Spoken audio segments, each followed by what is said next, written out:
Hello అందరికీ welcome back to our channel recipe with Usha. త్వరలో మనకి ఉగాది పండుగ వస్తుంది కదా. ఉగాది పండుగ ప్రత్యేకంగా చేసే షడ్రుచుల ఉగాది పచ్చడి ఎలా తయారు చేసుకోవాలో ఈ వీడియోలో అయితే చూపించబోతున్నాను. మీరు కూడా చూసేయండి. ఆ వీడియోలోకి అయితే వెళ్ళిపోదాము. ఉగాది పచ్చడికి కావలసిన పదార్థాలు: మామిడికాయ, వేప పువ్వు, బెల్లం, మిరియాలు, చింతపండు, ఉప్పు. ఇవి 6 రుచులు. ఇప్పుడు ఇది ఎలా పచ్చడి తయారు చేసుకోవాలో చూపిస్తాను. ముందుగా అయితే ఒక బౌల్ తీసుకుని అందులోకి చిన్న నిమ్మకాయ సైజ్ అంతా చింతపండునైతే కడిగి వేసుకోవాలి. వేసుకుని నీళ్లు పోసుకుందాము. నానుతూ ఉంటుంది. అదైతే ఇప్పుడు ఒక పక్క సైడ్కి పెట్టేసుకోవాలి. ఇప్పుడు ఒక చిన్న రోలు తీసుకుని మనమైతే మిరియాలు దంచుకుందాము. మెత్తని పొడి అయితే చేసుకోవాలి. పాతకాలం రోజుల్లో కారం వేసేవాళ్ళు కాదంట, మిరియాలు వేసేవాళ్ళంట. అందుకని ఈసారి నేను మిరియాలు వేసి ఉగాది పచ్చడి అయితే చేస్తున్నాను. చూడండి, ఇలా మెత్తగా పౌడర్ అయిపోయింది కదా. ఇది కూడా పక్కకు పెట్టుకోవాలి. ఇప్పుడు మామిడికాయను కూడా చిన్న చిన్న ముక్కలుగా కట్ చేసుకుందాము.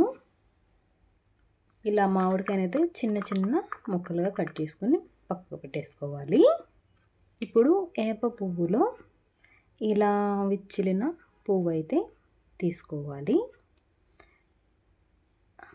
ఇలా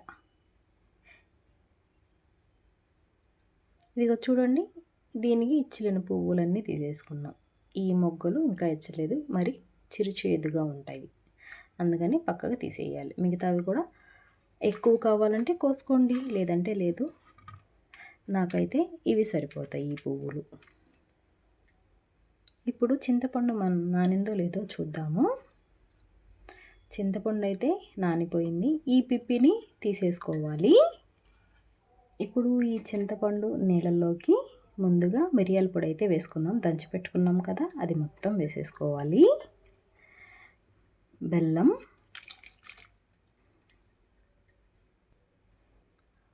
ఉప్పు,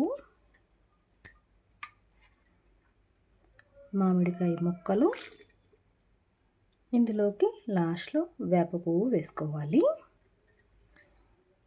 ఇప్పుడు ఇది ఒకసారి స్పూన్తో కానీ గెరటితో కానీ కలుపుకోవాలి. ఈ ఉగాది పచ్చడి షడ్రుచుల సంగమం అంట. జీవితంలో వచ్చే సుఖదుఖాలు, చేదు, పులుపు, తీపి లాంటి అనుభవాల్ని సూచిస్తుంది ఈ ఉగాది పచ్చడి. ఇలా సింపుల్గా ఉగాది పచ్చడి తయారు చేసుకోండి. ఉగాది రోజున మీరు కూడా ఈ ఉగాది పచ్చడి చేసుకుని దేవుడికి సమర్పించి మీరు కూడా స్వీకరించండి. నా వీడియో మీకు ఎలా అనిపించింది? నా వీడియో నచ్చితే లైక్ చేయండి, సబ్స్క్రైబ్ చేయండి, కామెంట్ చేయండి. మరిన్ని రెసిపీస్ కోసం నా పేజీని ఫాలో చేయండి.